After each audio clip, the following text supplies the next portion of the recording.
The pursuit of a simpler life is a sought-after ideal, isn't it? To walk away from the constraints of society, your home, your job, your income, for a stress-free life. It's a daunting prospect, but one the couple I'm going to meet are actually doing. They're trading in everything they have for a more sustainable, mortgage-free, more natural existence. And not only are they going to live off the fruits of this land, they're going to build their house from it.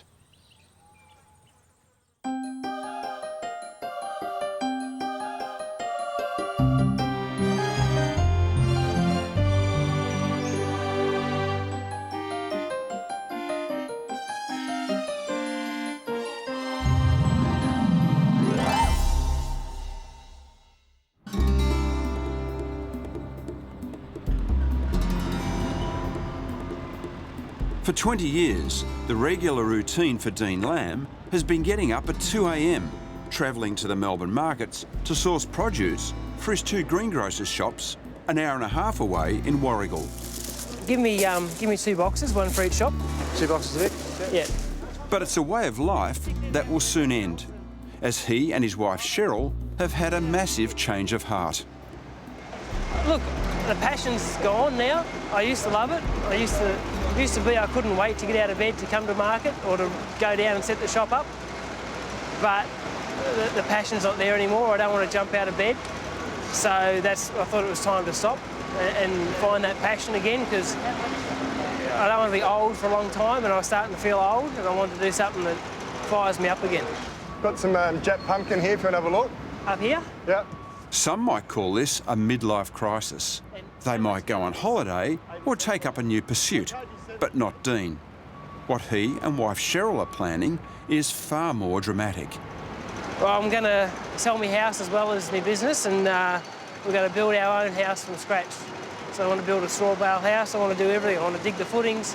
I want to find an old truck. I want to find an old backhoe. Yeah, and I want to do everything from scratch.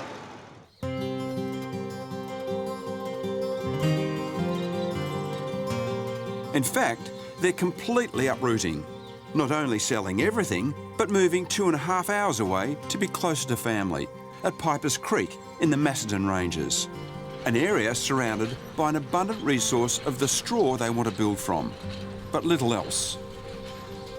They are quite simply walking away from the structure of their old life and embarking on something very new. So we're planning to be self-sufficient, be able to earn income from our property until we're too old to cook an egg, and not have to worry about having $1 million in super and worry what's going to happen to it. This is it. All the eggs are in this basket, so it's got to work. So who's going to make the bacon while you're building the house? There's no bacon being made. No. So you've saved up for it, have you? So this is something you've planned for. You've got finances in place to carry you through the whole construction process. Yes. Yeah, well, we had a fairly big business, and sort of got to the stage where we didn't have a life, we just had a business, and it was consuming us, and we thought, well, I always wanted to build a house, so we decided to pull the pin, sold the business, and commit to this for a couple of years and just live off our savings and build this. So this is your therapy? Yeah, well, this is my long service leave. And Sherrill, you aboard with this? Because it's not conventional. No. I'm quite excited about hands-on, like doing a lot of building and that. Dean just tells me what to do and I just do it. But it could be made out of anything. Yes. How do you feel about this straw idea? At first I thought it was a bit strange, but Dean actually talked me through it and how it all works and everything, and I thought, no, it's a great idea. Well, we wanted something very natural. We wanted to try and get as close to nature as we could, and straw does that for me. It also gives you fantastic insulation. It's cold climate here, so you need that. But the primary thing is about having a really nice, comfortable home. And comfortable as in thermally, or comfortable as in appearance? Thermally, yeah. Appearance is not top of my list of things that are important. Function is important. Okay. The first Strawbale building will serve as their accommodation during construction, later being turned into an art studio. It will feature a rammed earth floor with no concrete or steel reinforcement. And all the doors and windows will be recycled. And once the natural lime render is applied to the exterior, that is pretty much it. It'll hone their skills for the next 3 connected pavilions, all constructed exactly the same way. One will be for their 3 kids, a bedroom wing that will connect via a linkway to a vast central living area, a space designed to bring the family together in everything they do. Off this will be the final structure, Dean and Sherrill's standalone bedroom escape. The exterior will be fairly fuss-free. You could say agricultural. But its simplistic form hides the core intent here, the desire to not only build their own shelter, but completely change the way they live. How much is it all going to cost? Well, we've got a fairly tight budget because we want to try and stay mortgage-free. We've got probably about 300 grand up our sleeve to build this. Gee, given the size of the house, if it is 60 or 70 squares, it has to be spread pretty thin. Yeah.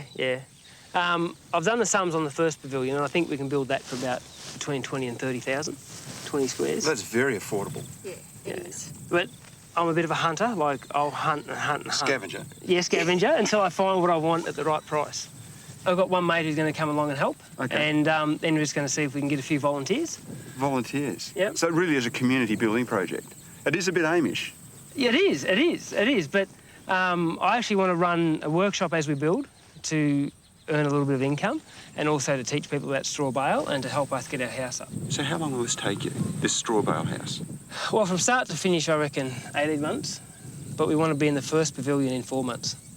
That's quick for the first building. And how long or how big is the first building? It's about 20 squares. But So that's a sizable house in 4 months, 16 weeks. Yeah, but it's very simple. It's just, 4 walls and a roof. Okay.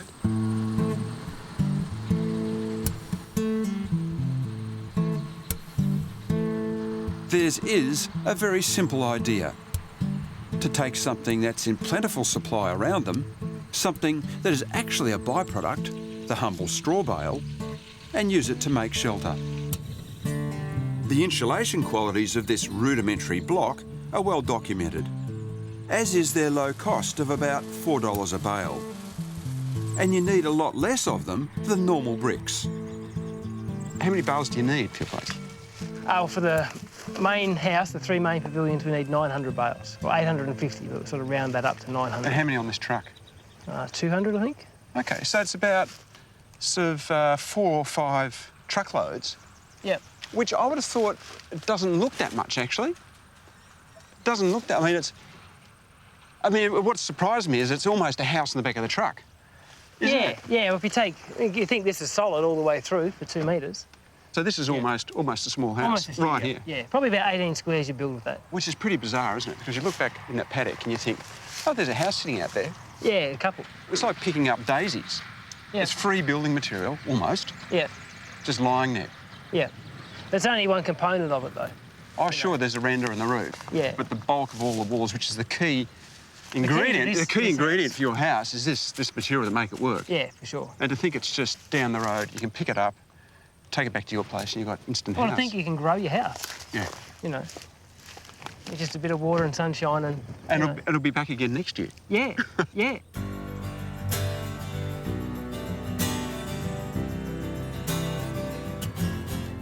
And he's not alone in this philosophy. Interest in straw bale houses is so high that, incredibly, people are not only willing to come and help, they are willing to pay for the privilege. We're going to get the top lintels on. We've just got to bolt that on, and then the top plate's going to go across the front. So we're going to work on that front wall. So to help him build this house, Dean is running a series of straw baling workshops. Yeah, and when you tie bales, just make sure they're tight. That's the key thing. The loose bales fall apart, especially when you've got to force them in. I think there's about 8 or 9 here today. We had a few here today that weren't here yesterday, and a few that were here yesterday went home. So they're from all around. There's some guys from Melbourne, there's a guy from Canada, there's some people from Dalesford and Seymour and all around the place. All different walks of life and all just wanting to learn about building in straw. It is extraordinary. Such is the love of this stuff. People are paying to be here, so they too can go on and do the same as Dean and Sherrill. These are people all in the pursuit of a simpler existence. So lacking sound, it's beautiful. No big saw noises, no sawdust everywhere. Are you going to stack up? Yeah, So I'll bring them a new... yeah. And this course I like to go like long ways. I love that it's sustainable. I love that anyone can do it to a point, that you don't have to have fully qualified tradespeople on the job all the time to do it. It's very hands-on, which I like as well. The sustainability of it, I mean, all of this would be burnt if we didn't use it. That's a pretty big thing for me as well. But I think they're beautiful. I'm planning on, once I get back home, eventually just looking for some property and probably building some straw bale structures and, yeah, eventually a house for myself. So pull that down, the long and the short. Yeah. Well, it's just a bit how this industry works. Like, people want the knowledge and they want to gain experience before they do it themselves, so they're here to work for free, and it's great for me, and you know, I'll be there to give them a bit of advice down the track if they go ahead and build. So I think this is more the village, you know, we used to have, or the barn raising that the Mormons have, you know, it's more like that, and it's terrific. I think there's a bit more spiritual element in the building. Placed on minimal concrete footings, the walls of straw are stacked and tightly pinned and bound together until they reach 7 high. They're then capped with a timber plate and compressed. It's all just so simple. Not only is this much adored material cheap and easy, it's quick. In just 2 days, they're nearly at roof height. It's huge and it's ours. Like, this is going to be ours. So, and we'll live in this for the next 20, 30 years, probably for the rest of our lives. So it's quite exciting. It's emotional, yes. Just seeing the walls, very emotional. But it's really good, really good. Indeed, it's the passion involved here that makes this building site different to most. There is really something quite special happening in this paddock, and it's about a whole lot more than just straw. It's about the people who are building it. This is our front door, and we wanted to do something special with the front door, and the kids all helped do the footing, so we've had them all put their handprints in here. I think it's really important that we get that love in the house, and when you go to a project house and you look at a show house, there's no love listed on the inclusions, and I think that's a sad thing. I think that's what every house should have. We've all got a natural shelter building gene in us. That's what we're meant to do. We're meant to make shelter for our family.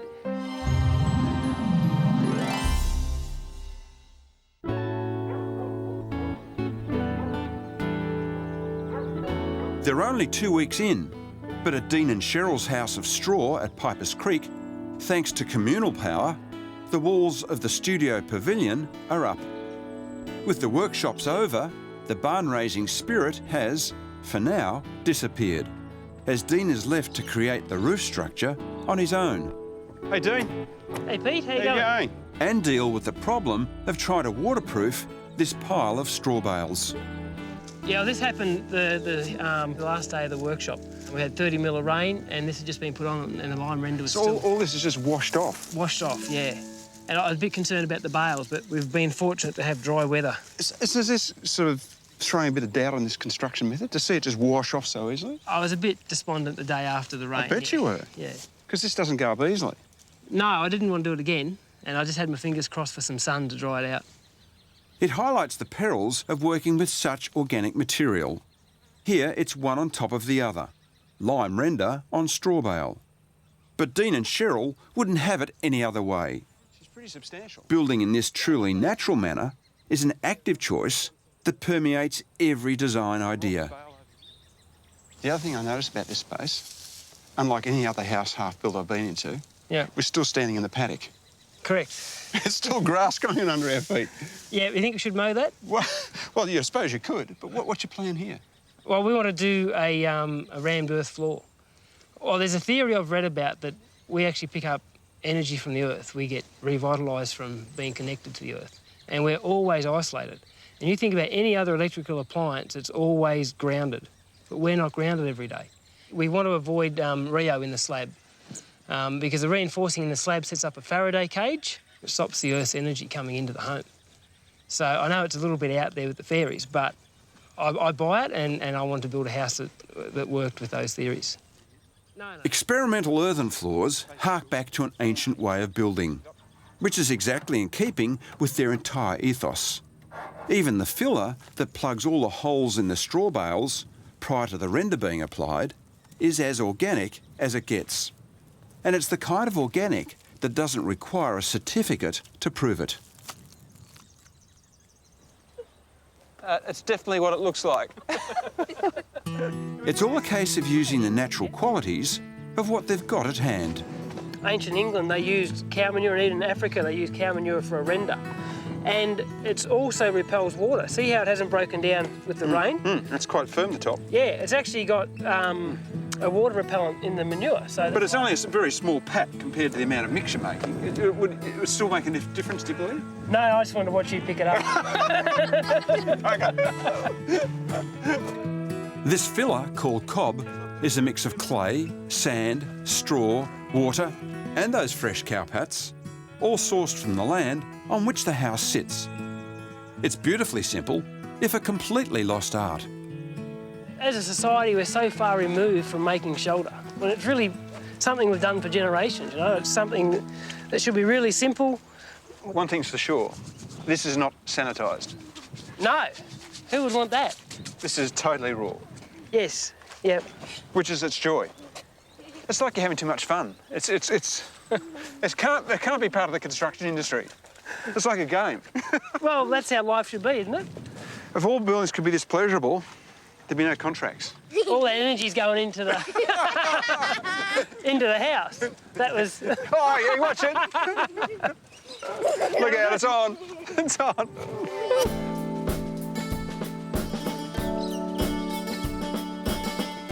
A month and another workshop later, the first 6-ton coat of lime render has been applied.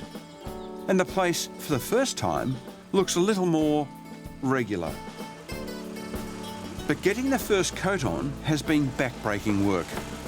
In total, they will need over 16 tonnes on this pavilion alone.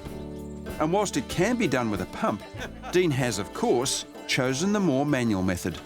Now, this looks like work to me. Well, there's plenty of it on this job. What's the mix here, Dean? This is just a lime render, so it's 1 part lime to 3 parts sand. And there's nothing else in it, just lime and sand. It's pretty soft, isn't it? And why are you using this mix on the wall? Because it breathes. If we use a cement render, it doesn't breathe and you get condensation inside your wall. So the whole house is going to breathe through the straw to the outside skin? Yes, yeah. It's not a race, you know, but I'm winning. And how thick will it end up in the thickest spot? 50 mil. Oh, maybe 75 mil in the real big, deep spots. Yeah, so it's a fair bit of arm action to build that out, isn't it? For sure. Yeah. Yeah. And then that's it? Once it's that thick, there's nothing else you put on it? That's finished. No sealer, there's no silicone sealer, there's nothing? No, it's got to breathe. Its need to breathe makes this feel like almost a living structure. And whilst this second coat of 4 is sealing the outside, the more sealed it gets, the more attractive it becomes to the locals. Just trying to think where they'll get in.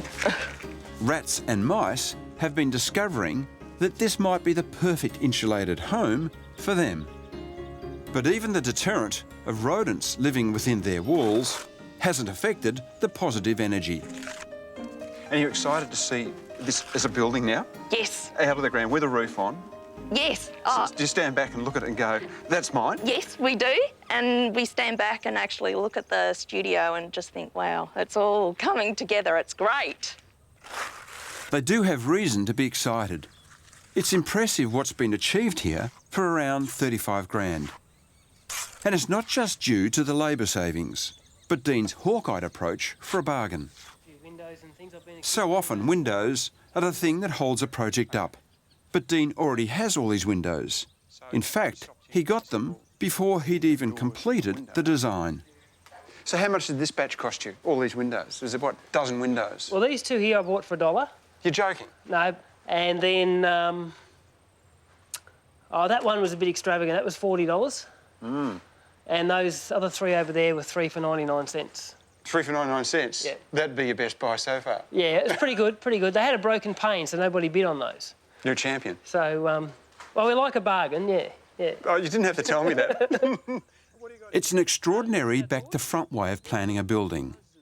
But being motivated to work in this manner does mean that the current spend on windows for the studio is not tens of thousands of dollars, but a mere $140. But then that does come with the question of how many different styles can be added to a building before it looks too jumbled.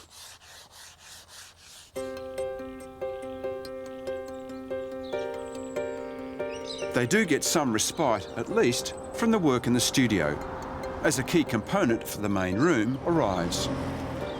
Another scavenged element that Dean has found and bargained for. But this time, it's all a bit last minute. A little while ago, I found some beautiful old roof trusses, and I got the call yesterday that they wanted to deliver them today. So we weren't really prepared, but they're coming now. So I've just got to go and meet the truck and guide him into the farm.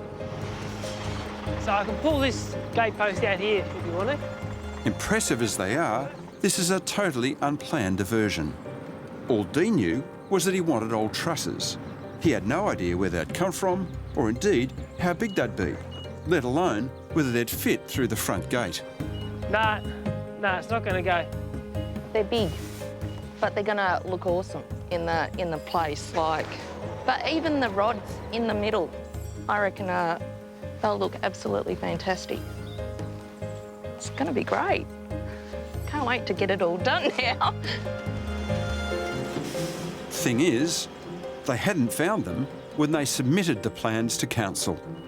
Plans that not only don't include a pitched roof, but that simply won't accommodate 90-year-old, 12-metre wide trusses. It's good to finally have them here, on site. I can measure them up now and change the drawings. But Dean and Sherrill's approach to building doesn't bother with things like the entire roof system not fitting, Yeah, about there, I reckon, Mick. and focuses more on what's important to them, like the deeper connections attached to this little piece of history. That's good. These trusses came out of a theatre, picture theatre, and apparently I went to that picture theatre when I was a kid. Yeah. So we didn't know that till we told Cheryl's mum where we bought the trusses. Yeah, and she said, oh, you went to that picture theatre. I do vaguely remember going with a second or third cousin. Yeah. So, yeah. So that's exciting. Bit of history. Yeah.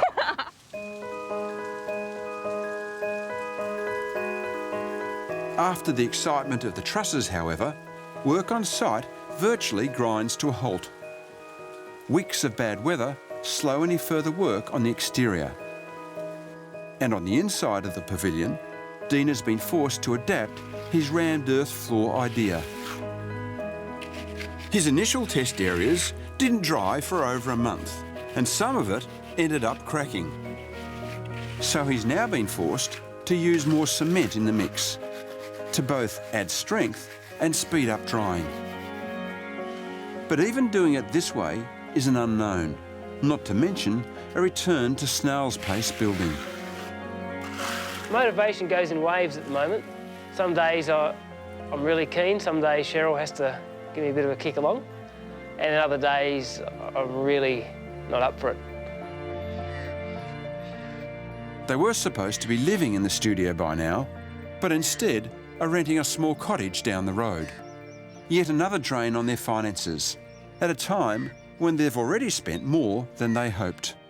Well, we have cracked our last nest egg. It was a good egg. So we've actually broken into a number of smaller eggs now, so we can keep track of it, you know, as we spend it. And I wasn't sure I could stay the course. I thought I was going to have to go and earn some money. But I've sort of settled myself down a bit now and just stay focused on the build. I really don't want to start getting up at midnight and going to market again. No, I've decided no. Yeah. So I suppose I've decided to then. I've put the foot down. No. It's not all bad news. During the process of redesigning the house to fit their newfound trusses, they had a fortunate turn of luck. Well, getting an architect came about because I had to get drawings happening, some amendments to the original drawings. And Carl actually contacted me because he wanted to learn about Strawbale building. So it was like the universe sort of turned him up for me again.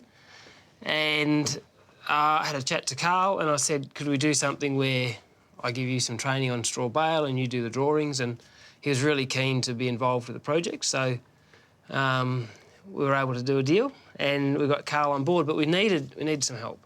Yeah, just can't do it on my own. He said he's never had a client tell him it's too flash. They always want it flasher. He's never had someone ask for it simpler and smaller.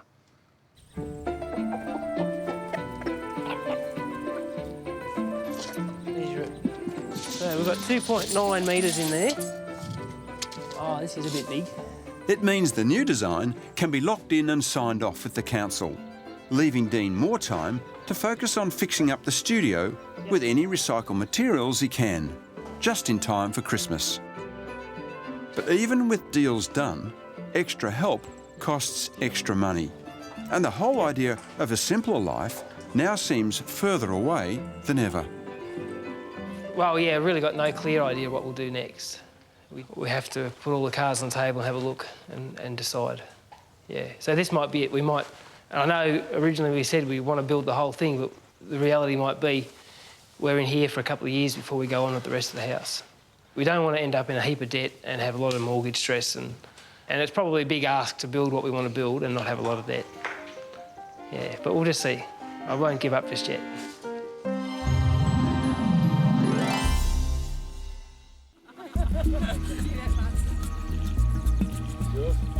It's now over a year since the first Strawbale wall was raised in this Pipers Creek paddock.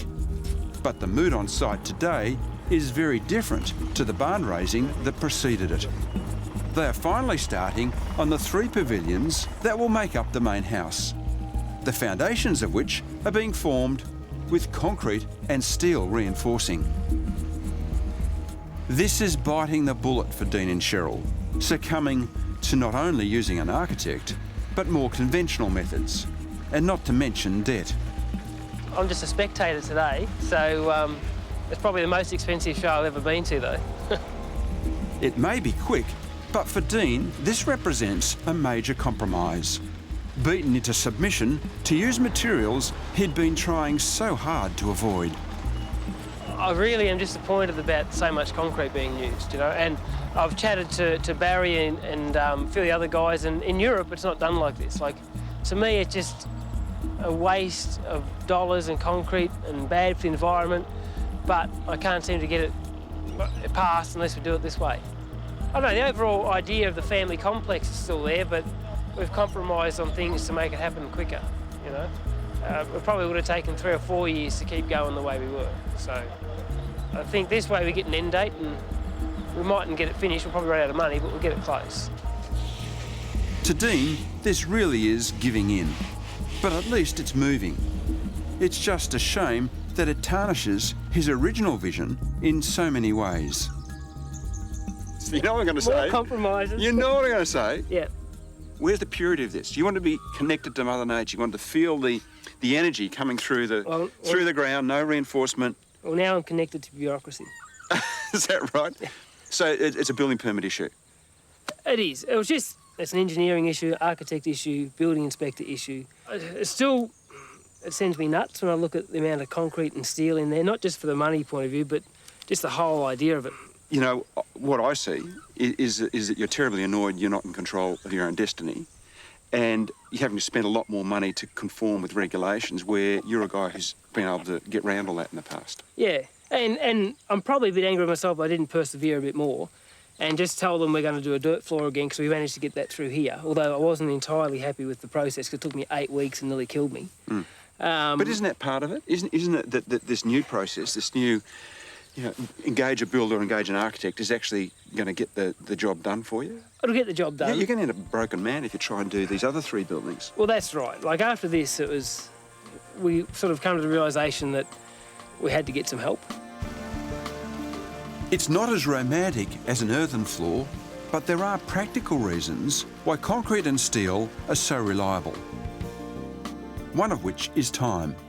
It took 28 times longer to put the round earth slab down in the studio, and living in that studio, with everything that's going on, is far from ideal. Living in this space, probably having tools and that lying around and trying to get the floor clean, but it just doesn't happen. Gets very dusty in here because of all the machinery and all that moving around. You just wipe it down and it's back there again. So yeah, it's very dusty and yucky at the moment, so I've just got to put up with it. But sometimes the flies it's just horrible. I hate it. So it'll be good. The next stage of this build will definitely have fly screens. If not, I'll just go mad.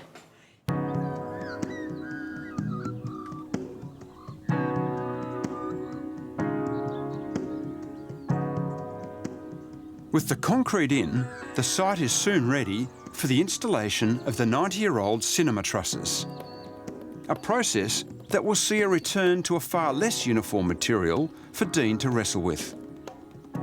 Our biggest challenge today is the fact that everything's old, nothing's straight. So we've got to find a happy medium where the posts work with the trusses, and every truss is slightly different, so the posts have been checked out to suit each truss. So I suppose just working with, old material is a challenge, and the wind. So this is it, hey? They're going up now. At 350 kilos each, they're not the easiest of items to drop into place. But not only is Dean firmly back in control, his vision is back on track too. These trusses should add a respectable air of heritage to the main room. Now we just hope he's got enough reach on this machine, so. What are you like on the mark? I need 50 mil up where... Whoa. Do you want me to tap it with a sledge over that side? And because all the posts are got a little twist, we've notched them out, but we're maybe not quite right yet. So just got to try and get it in the right spot. I'm thinking pretty good so far. I think the boys have got it all under control. We're just supervising, aren't we, George? Yeah, just one more. There is no doubt that the concessions to professionalism have added clarity and precision to this building. But Dean has been dogged in his persistence to get what he wants. Yeah, I thought they might move around a bit. The relationship with the architect, Carl Baumann, is clearly symbiotic, of great mutual benefit as Carl learns about the nuances of straw construction. Nice touch. They're the old bolts that join them together. Oh, yeah. But to straighten up these bale walls, I put the, I hook this on and then clamp it back. And that's how I've got each section plumb. Yeah. Oh, this is actually much easier than the studio was. Well, because you've got nothing to work with, really, isn't it? It's all jelly, yeah. But at least with this, you've already got your post-in plumb and your top beam, and like once we've compressed it, then we've just bolted it back into that beam. But it hasn't just been learning about straw. For Carl, this process has required a whole new approach to his own work. Dean sort of said, just tone it down, and I want it to look more stuck together, more like something is made up of bits and pieces. So it was really quite interesting to sort of work in that way, because generally as an architect, you're trying to make things look as good as you can with the kind of money, with what you got and the budget. Looks terrific. Looks really good. I really like it a lot. Maybe it's not such a crazy idea after all. I can see a big dining table over there and a lounge up here and pool table here, and I can see 30 people here at Christmas, and some of my cousins and things I haven't had much time to catch up with. I can see them here with my kids, so no, it'll be good. With the framework up, Dean's organised yet another Strawbale workshop to quickly raise the walls. Hundreds of bales that have been waiting under tarp since summer harvest are once again built layer upon layer, and the community spirit has returned. We're just about ready to start putting bales down the other end when you guys are ready. In a matter of days, they raised the walls of not only the main central living pavilion, but the kids' wing too.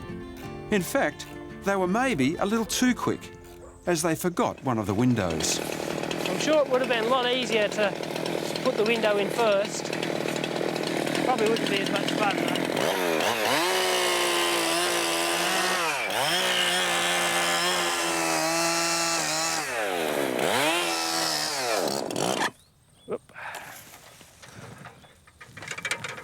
I don't know, it's sort of proving more difficult than I thought it would.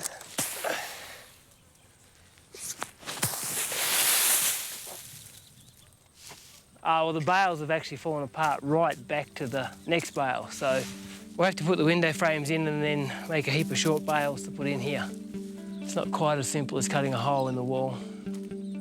Anyway.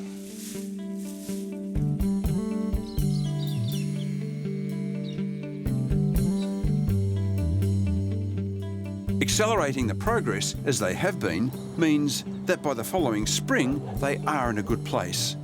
In all but one area, financially. Getting this far has meant going back into debt. Something they desperately wanted to avoid. And that forces yet another sacrifice to their simple life. And this time, it's probably the biggest one so far. With only $300 left in their building budget, they decide that there is no choice but to return to the fruit and veg business. I think I said never say never, but I didn't really want to do it again. But that was then, and you know, I'm actually loving it now that I'm back. But we were very reluctant to do it again because it's a big commitment, you know, lots of hours and to do it well. It's a bittersweet scenario because as much as they didn't want this, the injection of fresh cash into the building program means that by the following June, they can finally get the building sealed from the elements, putting in the windows for the main pavilion. The only new windows in the whole house. Oh, let there be light. It took 6 months in the shop. We had to spend money on the shop and get that right. And now there's a little bit of surplus we can spend on here, and I can see that we'll be able to borrow a few dollars and get it finished. There's 4 openings, and each opening's about 3.6 metres wide and 2.6 high, so, you know, a bit higher than a normal, or higher than an oversized door, actually. And then each opening's broken up into 3 panes of glass, so still pretty big sheets of glass. We'll go 5 mil this way. But finally, for the first time since they began on their adventure to the simple life, they do actually have an end in sight. That's nice. And with money coming in, there are now no excuses left. They even have a new deadline. It's got to be finished for Sherrill's 40th in October. When we started 2.5 years ago, I was sure we'd be in for that Christmas, so, you know, I've got to be finished for this birthday. Yeah.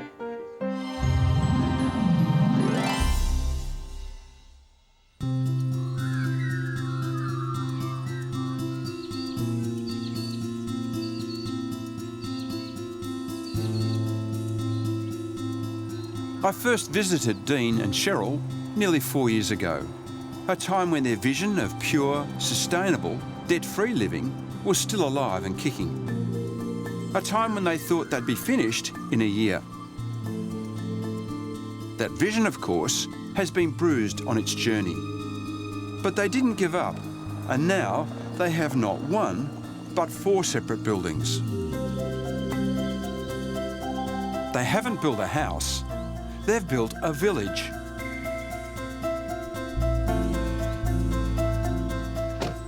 Hey, Sherrill. Hello, Pete. Dean.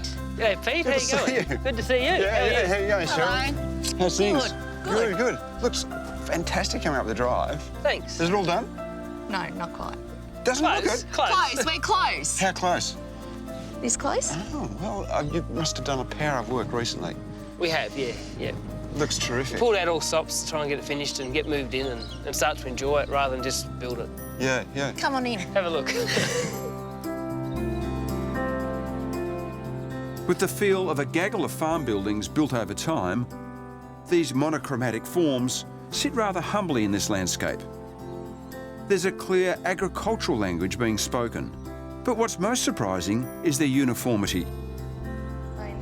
A quality hiding the thing that most distinguishes this house, which is its downright resourcefulness. So how does this work? That looks like a vault, actually. Just a big slider, just need a way to separate the spaces, so we haven't got our handle on. That's one of the things that isn't finished, or the glass, but... It's kind of like the house, Dean. It's kind of big and rugged. Well, everything had to be kept in scale. Once we found these trusses, we had to work around them, so... Look at this room. That looks like sensational. That? It's like the castle. It is like the castle. Well, it's just the sheer scale of it's just mind-blowing. With its shades of repurposed country dance hall, it's the volume that hits you first.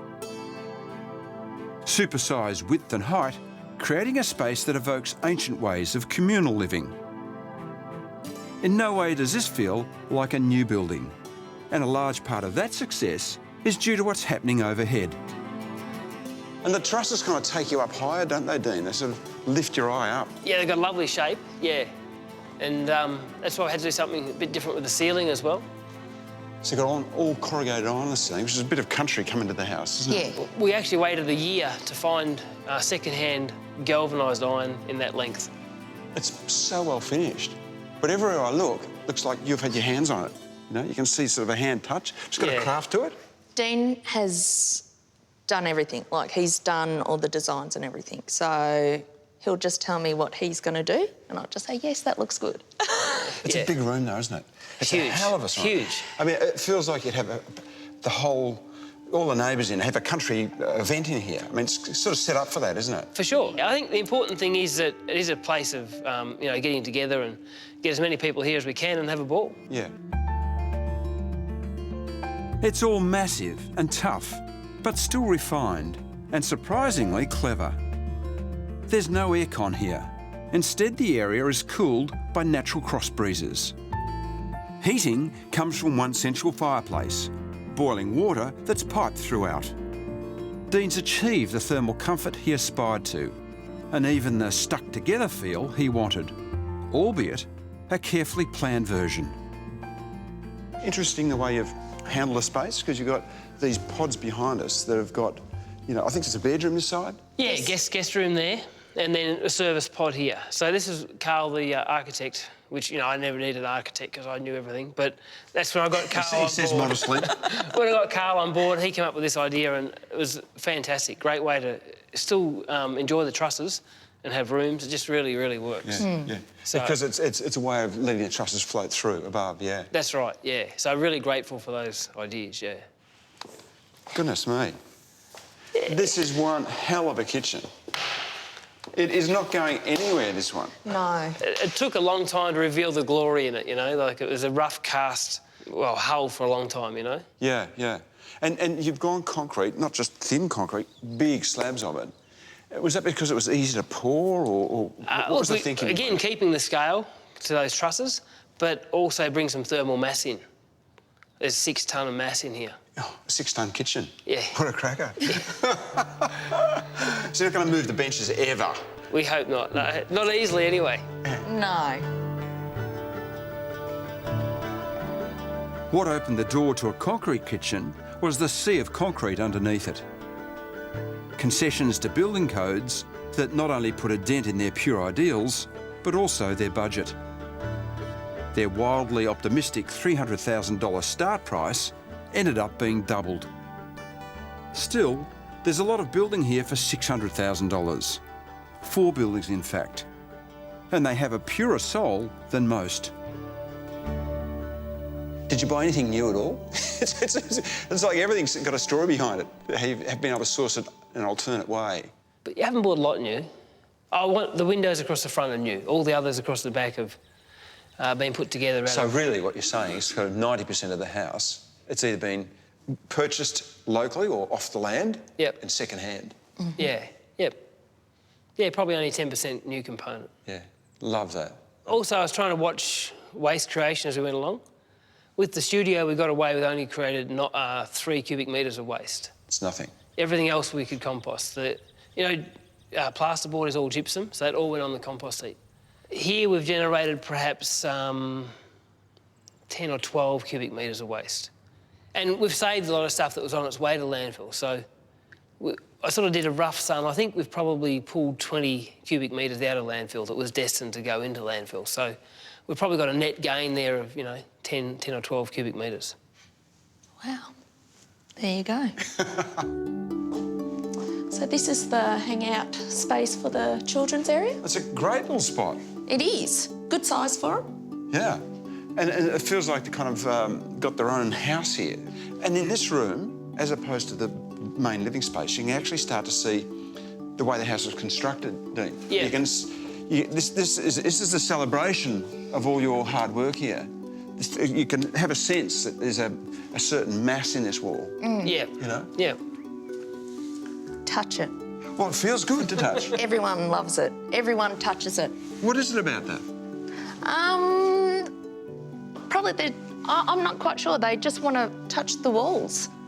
The texture, that's just like a milk paint. A milk paint. We made our own paint here. Yeah. Is that right? Yeah, so your walls need to breathe because it's straw. So this is a lime render, and then we paint it with milk powder, and a little bit of lime and some wood cellulose. So we mix it up, very cheap, but super effective. And it's got that tactile quality. And I also think, perhaps, Sherrill, because it's rounded, the light plays on that rounded surface. So and it's not straight. It's not straight, and it's got that undulation. It's kind of, yeah, you can see it, you want to interact. Yeah, even the wood, even everyone, you know, likes to touch wood around here. Yeah. So it's good. You can see the mass of the building here too, can't you? You actually see. Yeah. Yeah, this kind of gives you an inkling of what's happened. Yeah, it's like a big hug, you know. Look at the size of these that's right. I can understand why. Yeah. It's like a baby to you. Yeah, it is, yeah.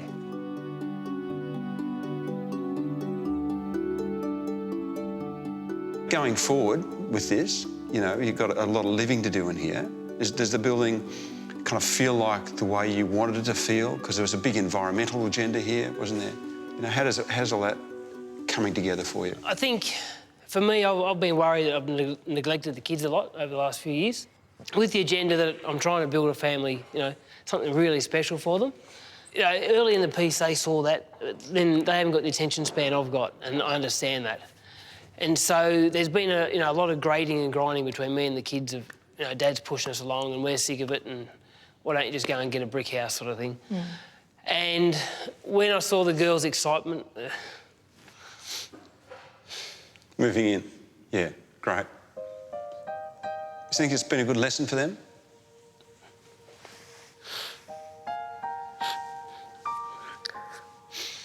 Hope so. Yeah. I think so. Yeah. I think it's been really good. Yeah, you've got to sacrifice and work. Yeah. It's hard to put it all together, isn't it? To have the balance, the life-work balance, and... Yeah, not everything's instant. Yeah. Yeah, but the other night, Chelsea said when we turned the lights on for the first time, she went down the front and she said... Yeah. They look awesome. Oh, no, she said they look beautiful. That's a good tick of approval. Yeah. And that's what Dean sort of wants to hear. Things from his kids. Saying things like that. Like, sure, a lot of it's driven by my ego, you know. I want to do this, but it's for them as much as me.